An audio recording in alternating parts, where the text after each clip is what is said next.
Good afternoon, and today I'm sitting down with Caryn Ranney, and we're going to talk about some fitness. So thank you for joining me, Caryn. What's the name of your business? Ranney Health Coaching and Training. Okay, you got a lot happening there. What of those do you prefer, the health coaching or the training? My specialty is more the training, Okay. but I found that health coaching, if people can do both of those, it makes the training more effective. So define health coaching for guys like me who have no idea what it means. I'm not surprised. A lot of people don't. It's more of like a newer thing in the field. It's been around for a while, but now it's starting to insurance is grabbing onto it and stuff like that. Like the medical field is starting to use it. So it's it's kind of like counseling, but it's for health behavior change. So it's to help people make whatever changes they're wanting to make. There's a lot of health psychologies that go into it and behavior change psychologies that go into it.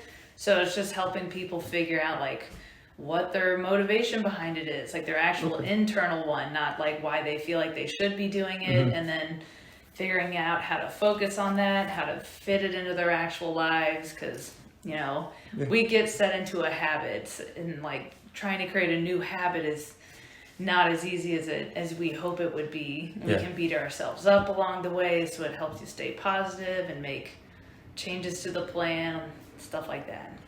Is it full forming in that we're talking about diet as well, or is it just habits that we're trying to get motivated? Or I guess there's a book, Drive by Daniel Pink. It's kind of similar. It's what you're talking about.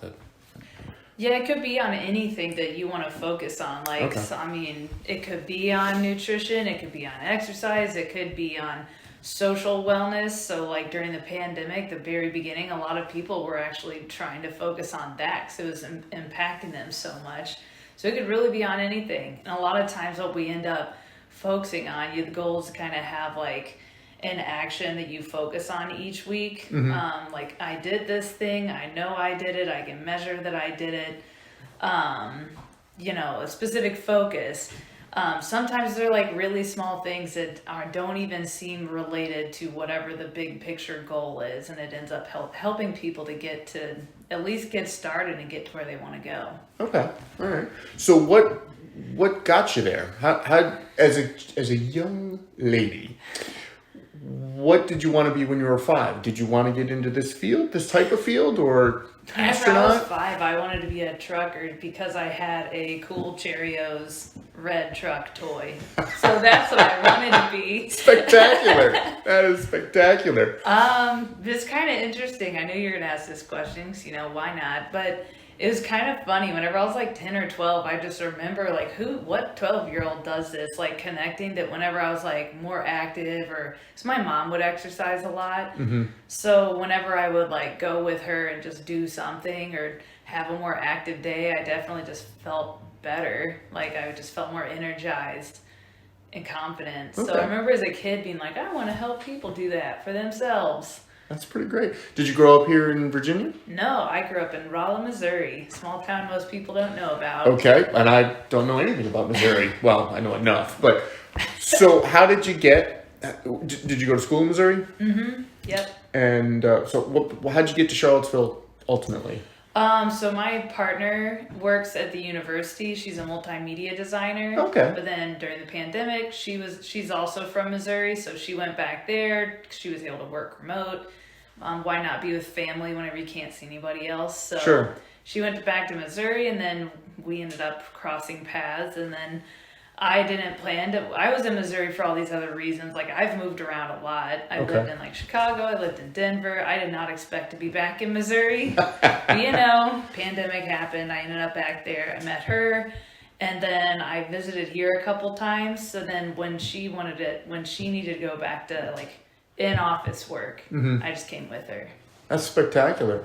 So, all right, you've been all these places. Which is your favorite so far? Denver, for sure. Is it to be outdoors and have everything available, or Yeah. just the people? It's a bit of both. Like, I feel like, after living in Chicago, because I went from Chicago to Denver, there was just a culture of just people don't stress as much. They're just go at a different pace. Like, it's not to say people don't go at a fast pace in Denver, but it's just not the same as Chicago.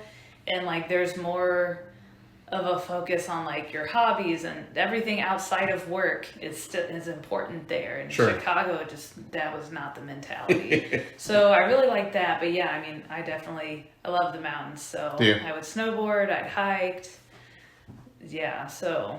I've not been, but I remember years ago, one of my first jobs, a boss of mine said that for him, Salt Lake City was his favorite because you could do everything in one day. You can fly fishing, you can go up to the mountains and ski, and you get all 4 seasons. Yeah. Essentially, which were pretty cool. There's a 4th of July in Colorado that I did closing day at one of the ski resorts, and then later that day I swam in a pool. It was on 4th of July. Yeah, I've never had snow 4th of July anywhere I've ever lived. And that's okay. Yeah. I've spent enough time in the Northeast and here in Virginia to not want snow anymore. So do you have brothers, sisters? Yep, I have 2 older sisters. Are they back in Missouri or are they?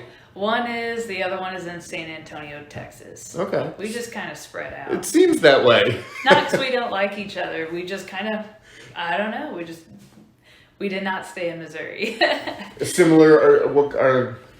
Back up. What kind of fields are they in? Are they health and wellness as well, or? My sister, my oldest sister, so she was in like set design. And so she used to work in an event company, so she would design like the drapery and like lighting at events. So like you think of weddings. So she would do a lot of that. Now she is happily a stay-at-home mom, which is just as much work, if not more. That's my understanding. Yep. And then my middle sister, she actually has her own company as well. She's a videographer. Okay. So she like does video, like she will do the videoing and then she'll edit it. Okay. So the editing is her shtick. My sister's the same way. She went to school for, I don't even know, honestly, I hope she never listens to this, what her actual degree is in, but she wants to do editing and things like that. So photography, and she videotapes weddings and edits them. Her problem is she can't get past the 95% perfectionist. Oh. And it's just like, let it go. It's not going to get that much better. And only you know. But alas. So when you're looking at your training now with folks, are you doing kind of 1 hour sessions, or is it? Yeah, it's usually, so the training is an hour, and like my little specialty, I'm just going to put this in here. So I like specialize in pain management. So that's kind of like, so they're hour-long sessions, but then I did have like one person ask for like a 90-minute session. I was like, okay, I'll price that out. And then health coaching is 40 minutes. Okay. So for pain management, where you're wanting folks like with diabetes and things like that, or? I mean, I'll work with those folks, but any kind of pain. It's like musculoskeletal pain. So like my joint hurts, like I have hip pain, I have back pain, I have ankle pain. Or even if my specialty is if it's like, I don't know where this actually came from, it kind of just popped up, and it's just kind of bothers me every single day. It just doesn't move the same. I have a pinch, stuff like that. Where were you in February when I had sciatic that my doctor didn't, other than give me some pain meds, didn't really help. I ended up, I'm going to get this wrong, but the psoriasis, it's a muscle that connects basically your back to your legs. Cirrhosis, or not cirrhosis, it's PS. It's one of the hip flexors. Yeah.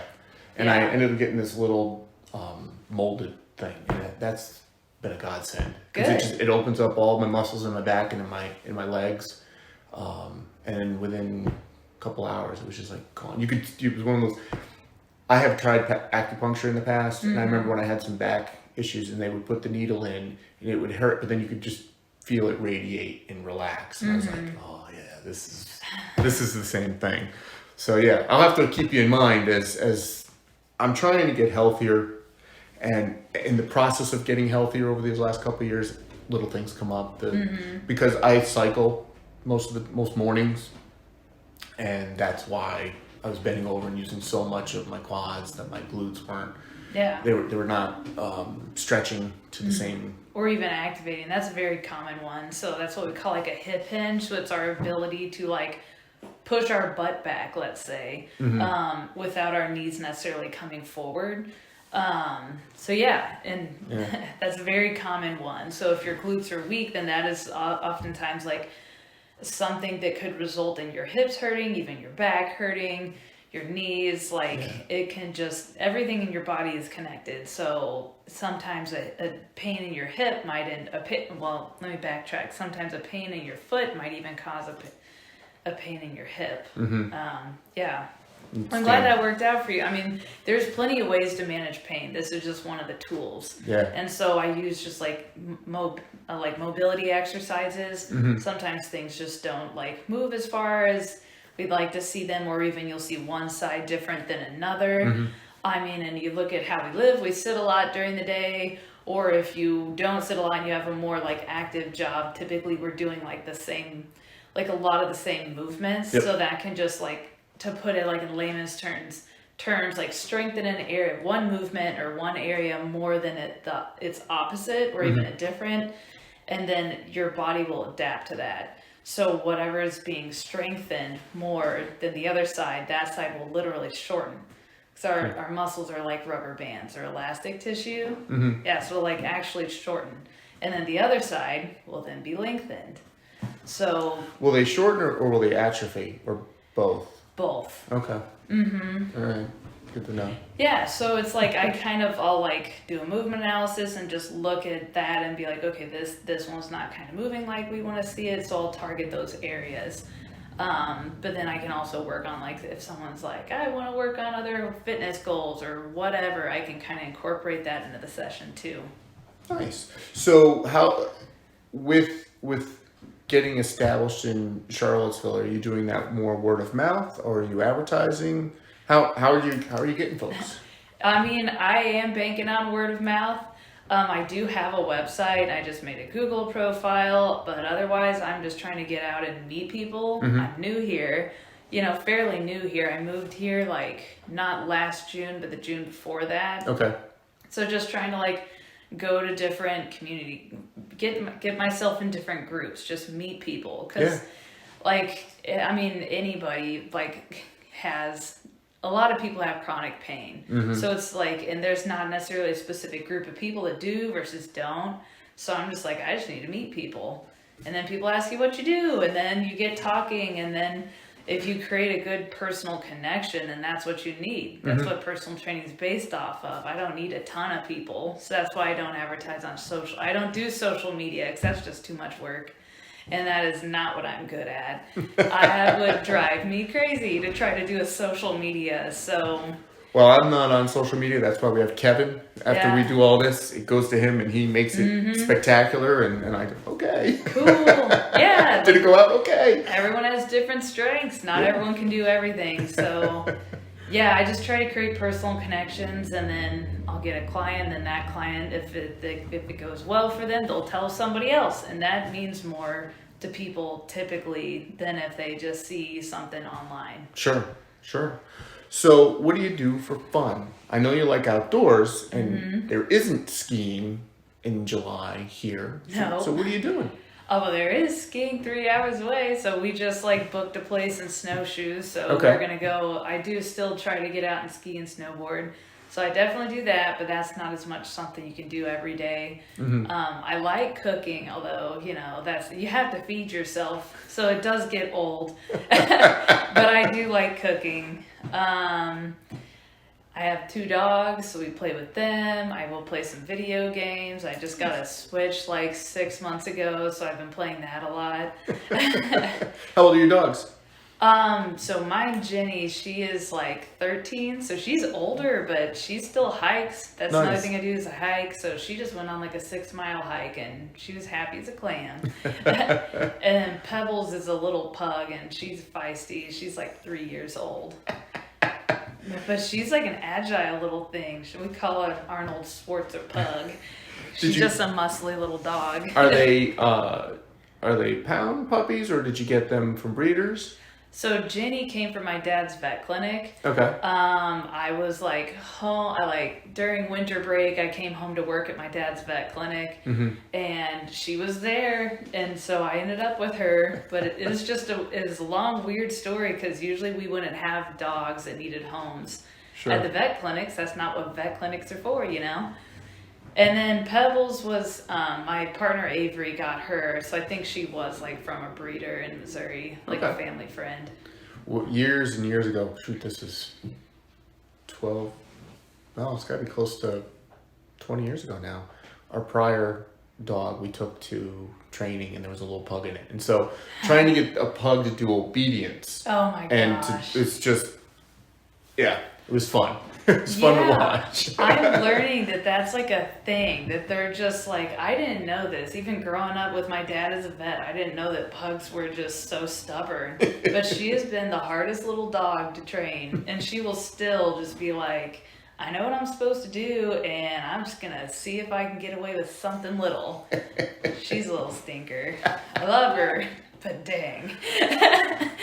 So I have the $400 million question for you. Okay. You hit the lottery. Do you keep working for $400 million? I mean, I would personally I mean, I'm doing something I already really enjoy doing. So I probably would not, keep working for like some job.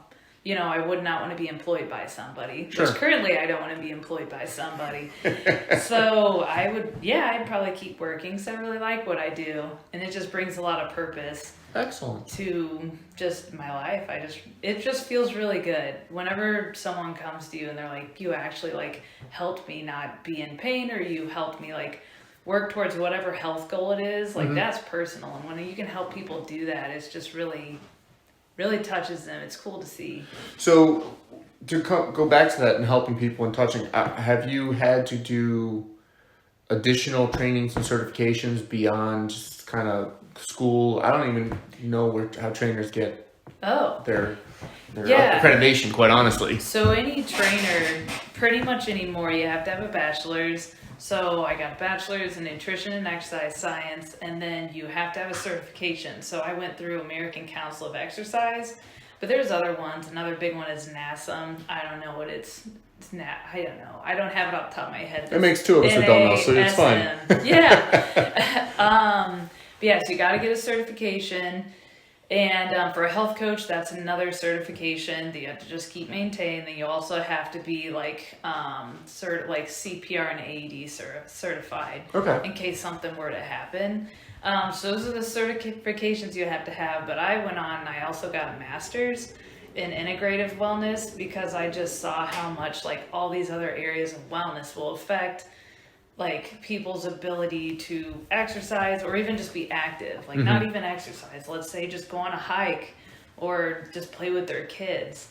So, I mean, even just sleep. If you're not sleeping, you're not going to be able to go and be very successful at like a high intensity exercise. So I know how that works.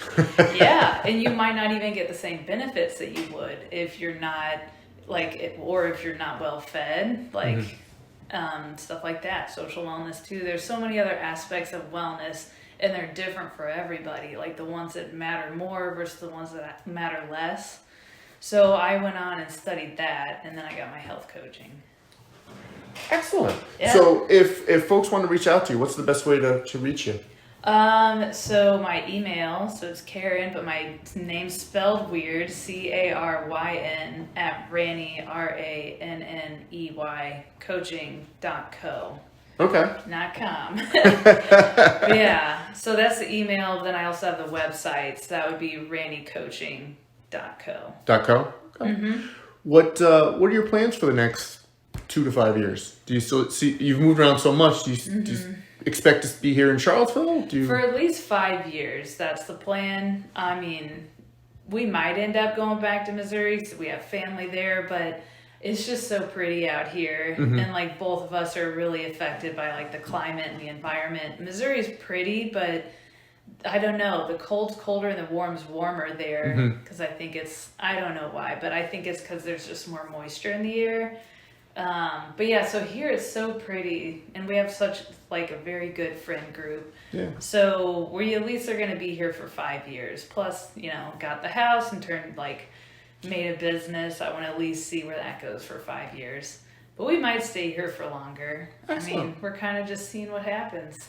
Well, I appreciate you taking the time to meet with us today. And as I said, folks have got your contact information. We're going to put this on with the podcast. We'll link to any of your items, the website and things like that, so folks can get in touch with you. Okay. So I appreciate you coming in. Thank you so Sounds good. much. Thank you, Greg.